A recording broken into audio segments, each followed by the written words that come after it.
दोस्तों, आज trailer release हुआ है रणवीर सिंह की फिल्म 83 का। मुझे पता नहीं आप में से कितने लोग जानते हैं कि 83 में इंडियन क्रिकेट टीम ने फर्स्ट टाइम वर्ल्ड कप जीता था और उसी मैच पर इस फिल्म को बनाया गया है, इसीलिए इस फिल्म का नाम 83 है। मैं आपको यह भी बता दूं कि उस वक्त टीम के कैप्टन हुआ करते थे कपिल देव साहब, लेकिन 83 फिल्म कपिल देव की बायोग्राफी नहीं है। 83 फिल्म उस वर्ल्ड कप टूर्नामेंट की बायोग्राफी है जिस टूर्नामेंट को जीतकर इंडियन क्रिकेट टीम ने वर्ल्ड कप जीता था। इस वर्ल्ड कप जीत की खासियत ये थी कि पूरी दुनिया ये कह रही थी कि इंडिया इस वर्ल्ड कप को नहीं जीत सकता। जीतना तो बहुत दूर की बात है, क्रिकेट पंडित तो ये कह रहे थे कि इंडियन टीम सेमीफाइनल में भी नहीं पहुंचेगी। तो आइए ट्रेलर देखते हैं। आज इसी ट्रेलर का मैं रिव्यू करूंगा। ट्रेलर चालू होता है और दिखाया गया है कि क्रिकेट मैच खेला जा रहा है। कमेंटेटर कह रहा है कि भाई अगर इंडिया आज इस मैच को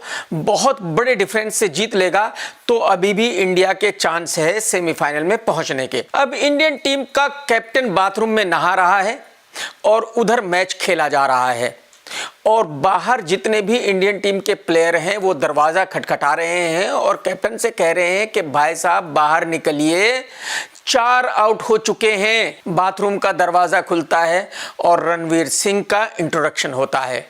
रणवीर सिंह को कपिल देव बनाया गया है, लेकिन मेरी समझ में ये नहीं आया कि भाई रणवीर सिंह को कपिल देव का गेटअप क्यों दिया गया है। अगर कपिल देव साहब को ही दिखाना था तो कपिल देव साहब को ही एज ए हीरो ले लेते, क्योंकि अगर गेटअप भी वैसा ही है और क्रिकेट भी वैसे ही खेल रहा है, भाग भी वैसे ही रहा है, बॉलिंग भी वैसे ही कर रहा है, तो फिर रणवीर सिंह को कपिल देव का गेटअप देने की जरूरत क्या थी। और मुझे नहीं लगता कि कपिल देव साहब इतने गंदे दिखते थे जितना रणवीर सिंह को बनाया गया है। इतनी बड़ी बड़ी मूछें और दांत इतने आगे निकाले गए हैं। मूछें तो कपिल देव साहब की थी, लेकिन कपिल देव साहब तो एकदम हैंडसम आदमी थे, तो ये दांत इतने बाहर निकाल के इतना गंदा सा गेटअप देने की क्या जरूरत आन पड़ी थी, ये मेरी समझ में नहीं आया। खैर, कपिल देव पूछता है कि स्कोर क्या है और पनवाड़ी त्रिपाठी का इंट्रोडक्शन होता है। वो बताता है कि 4 विकेट हो चुके हैं और सिर्फ 9 रन हुए हैं। अब वेस्ट इंडीज की टीम को दिखाया गया है कि पब्लिक बावली है।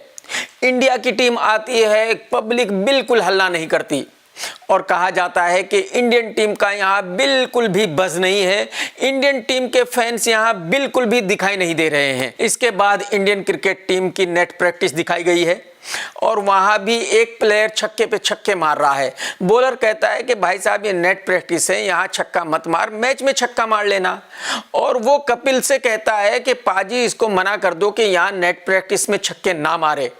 कपिल पाजी कहते हैं कि यार इसको डिफेंस नहीं आता। अब मुझे ये बताइए कि जिस फिल्म में इस तरह के सीन हो, इस तरह के डायलॉग्स हो कि भाई इसको डिफेंस नहीं आता, इसको छक्का मारने से मना कर दो, उस फिल्म को पब्लिक क्यों देखने जाएगी? मतलब क्या इंटरेस्ट है इस फिल्म में पब्लिक का? अगर क्रिकेट मैच ही देखना है तो टीवी ऑन करें और कोई भी क्रिकेट मैच देख ले, या स्टेडियम में चले जाएं और वहां क्रिकेट देख ले। और अब तो स्टेडियम में जाने की जरूरत ही नहीं है, क्योंकि 24/7 क्रिकेट चलता है। कभी टेस्ट मैच, कभी T20, कभी वनडे, कभी T10, मतलब जब देखो क्रिकेट होता ही रहता है। तो जब क्रिकेट ही देखना है तो फिर कोई भी अपने 400-500 रुपए खर्च क्यों करेगा और 2-3 घंटे का टाइम बर्बाद करके सिनेमा हॉल में क्यों जाएगा इस फिल्म को देखने के लिए? ये मेरी समझ में नहीं आ रहा है। खैर, आगे देखते हैं। अब 2-4 सीन और जाते हैं और उनमें दिखाया गया है कि इंडियन टीम के प्लेयर कितने बड़े गंवार हैं, अनपढ़ हैं, कुछ भी उल्टी सुल्टी हरकतें कर रहे हैं, कहीं अपनी बेइज्जती करा रहे हैं तो कहीं वेस्ट इंडीज के प्लेयर्स को जबरदस्ती छेड़ रहे हैं और झगड़ा मोल ले रहे हैं। अब इंट्रोडक्शन होता है आंटी दीपिका का, जो कपिल देव की वाइफ का रोल निभा रही हैं। वो कपिल देव के पास आती है, यानी अपने हस्बैंड के रणवीर सिंह के पास आती है और कहती है कि कल का मैच बहुत बड़ा है ना। और कपिल देव गलत इंग्लिश बोलता है तो बीवी उसको ठीक करती है और कहती है कि डू और डाई, यानी यहां भी कपिल पाजी की बेइज्जती की गई है। यहां दिखाया गया है कि कपिल जी कितने बड़े अनपढ़ गंवार थे जिनको इंग्लिश भी बोलनी नहीं आती थी। तो मेरी समझ में ये नहीं आ रहा है कि भाई इस फिल्म को इंडियन टीम की तारीफ करने के लिए बनाया गया है या इंडियन टीम की बेइज्जती करने के लिए बनाया गया है। और जो विग दीपिका आंटी को पहनाई गई है वो भी कमाल है, बिल्कुल वैसी है जैसे बाज का घोंसला होता है। मुझे नहीं लगता कि कपिल देव साहब की वाइफ सर पे ऐसा घोंसला पहनती होगी। अब प्रेस कॉन्फ्रेंस दिखाई जाती है जहां इंडियन कैप्टन कपिल देव साहब बैठे हुए हैं और जब उनसे पूछा जाता है कि भाई इंडियन टीम यहाँ क्या करने आई है, तो कपिल देव साहब टूटी फूटी इंग्लिश में कहते हैं कि भाई हम वर्ल्ड कप जीतने के लिए आए हैं। तो एक तरह से कबीर खान साहब ने कसम खा ली थी कि हर 10-15 मिनट के बाद कपिल देव साहब की बेइज्जती जरूर दिखानी है, और अगर कपिल की नहीं तो किसी ना किसी की बेइज्जती तो जरूर दिखाना है। यह तो साबित करना है कि भाई जो इंडियन टीम थी वो गंवारों की टीम थी।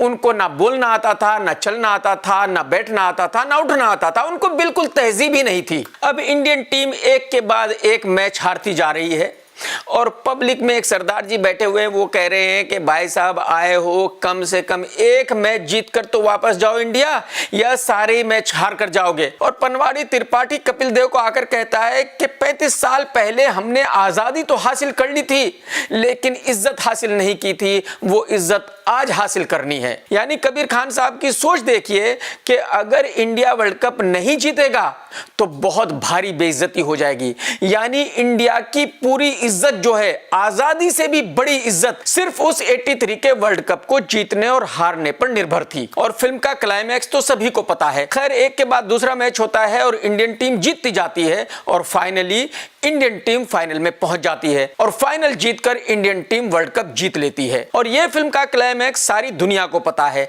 तो जाहिर सी बात है इसमें कोई थ्रिल तो है नहीं, क्योंकि मैच कैसे भी हो रहा हो यह तो पता ही है कि भाई 83 वर्ल्ड कप इंडिया ने जीता था, उसी पर यह फिल्म आधारित है। और जाहिर सी बात है क्लाइमैक्स में इंडियन टीम ही वर्ल्ड कप जीतेगी। तो जिस क्लाइमैक्स का पहले से ही पता हो उसमें कोई रोमांच तो रह नहीं जाता, वो तो खाली ऐसा है कि बस देखते जाओ और अपना टाइम पास करते जाओ। और जैसे कि मैं पहले भी कह चुका हूं कि सिर्फ क्रिकेट मैच देखने के लिए कोई इस फिल्म को देखने क्यों जाएगा। तो पूरा ट्रेलर देखकर मेरी समझ में यह आया है कि भाई इस फिल्म में कुछ भी इंटरेस्टिंग नहीं होगा। यह फिल्म पूरी तरह एक टॉर्चर होगी और कबीर साहब ने ऐसा कारनामा बना दिया है 300 करोड़ में। हाँ, आई रिपीट 300 करोड़।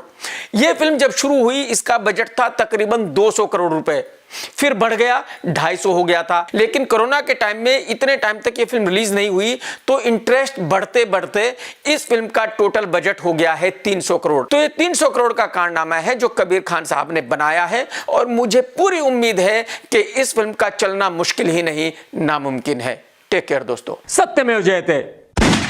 दोस्तों अगर आपको मेरा ये वीडियो पसंद आया तो लाइक ज़रूर करें और शेयर ज़रूर करें, और यार अगर आपने मेरा चैनल सब्सक्राइब नहीं किया तो फ़ौरन ही कर लो और वो घंटी दबा दो ताकि जब मैं नया वीडियो डालूं तो आपको नोटिफिकेशन मिल जाए।